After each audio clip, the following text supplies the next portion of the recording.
लाडकी बहीण योजनेअंतर्गत e KYC करण्यासाठी खरंच मुदत वाढ झाली का?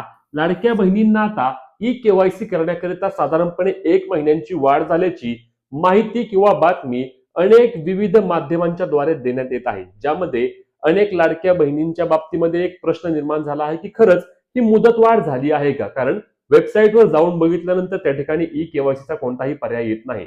अनेक वेबसाईट असतील किंवा अनेक पेजेस आहेत, ज्या पेजेसवरती अशी माहिती देण्यात आली आहे, ज्याचा आपण पुरावा देखील आपल्या व्हिडिओमध्ये पाहणार आहोत, की ज्यामध्ये सांगण्यात आलं आहे की लाडकी बहीण योजनेच्या ई केवायसी करण्याकरिता मुदत वाढ झाली आहे. बरं, मग ही मुदत वाढ झाल्यावर मग ई केवायसी करायची कशी? कारण वेबसाईटवर गेल्यानंतर ई केवायसीचा कोणताही पर्याय त्या ठिकाणी येत नाही. एवढं देखील सांगितलं जात आहे की 40-45 लाख ज्या लाडक्या बहिणी ज्यांची ई केवायसी करण्याची बाकी आहे, त्यांच्यासाठी सरकारकडून ही संधी उपलब्ध करून देण्यात आलेली आहे. चला लगेच तुम्हाला दाखवतो की मेसेज काय आहे. तर यामध्ये बघा आपल्या मुख्यमंत्र्यांचा फोटो आहे या ठिकाणी, आणि यामध्ये बघा लाडक्या बहिणींचे लाडके देवाभाऊ आणि लाडकी बहीण योजनेच्या ई केवायसी करण्याकरता 31 जानेवारी पर्यंत मुदतवाढ. आता ही जी बातमी आहे ती आपल्या मुख्यमंत्र्यांच्या ऑफिशियल पेजवरून आहे का? तर अजिबात नाही. ही बातमी आहे ती बातमी आपल्या महिला व बालविकास विभागाच्या वतीने दिली आहे का? तर अजिबात नाही. स्वतः महिला व बालविकास मंत्र्यांनी कोणतं स्पष्टीकरण दिलं आहे का? तर अजिबात नाही. म्हणजेच की लक्षात घ्या, लाडकी बहीण योजनेची ई केवायसी 31 डिसेंबर रोजीच बंद झालेली आहे. म्हणूनच कोणत्याही अफवांवर, कोणत्याही लिंकवर अजिबात क्लिक करायला जाऊ नका. लाडकी बहीण योजनेची ई केवायसी आता बंद करण्यात आलेली आहे. मुदत वाढबाबत जर निर्णय होण्याची शक्यता मोठ्या प्रमाणावर कमी आहे.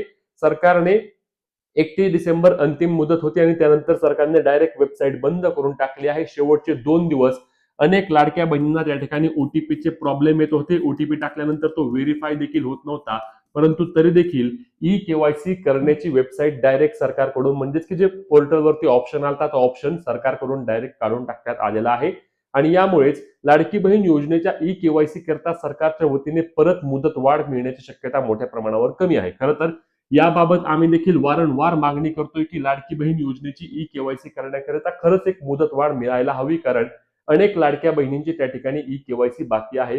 शेवटचे 2-3 दिवस वेबसाईट देखील चालली नाही. खरं तर मग जास्त नाही, पण एक 15 जानेवारीच्या आसपास पर्यंत सरकारने त्या ठिकाणी मुदतवाढ एक शेवटची द्यायला हवी होती.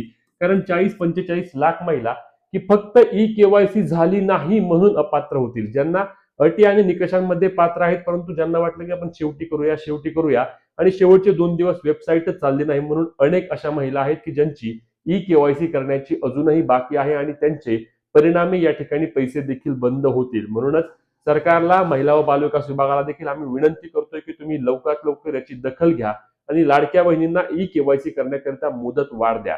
लक्षात घ्या लाडक्या बहिणींनो, जेव्हा मुदत वाढ होईल तेव्हा आपल्या स्वतः महिला व बालविकास मंत्री सांगतील किंवा सरकारच्या वतीने याचा GR येईल आणि मग अधिकृतपणे मुदतवाढीबाबत तुम्हाला समजले जाईल.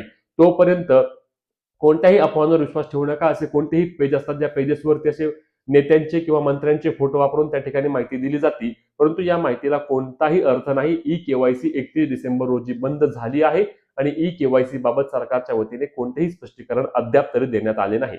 जेव्हा या ई केवायसी बाबत सरकारकडून कोणतेही स्पष्टीकरण किंवा कोणतीही माहिती येणार आहे, तेव्हा सर्वात आधी तुम्हाला आपल्या पेजवर आणि चॅनलवर माहिती मिळणार आहे. त्यामुळे आपल्या पेजला फॉलो आणि चॅनलला सबस्क्राईब करायला आणि तुमचे जे काही प्रश्न असतील ते आम्हाला कमेंटमध्ये विचारायला विसरू नका. भेटूया पुढच्या व्हिडिओत. तोपर्यंत जय महाराष्ट्र.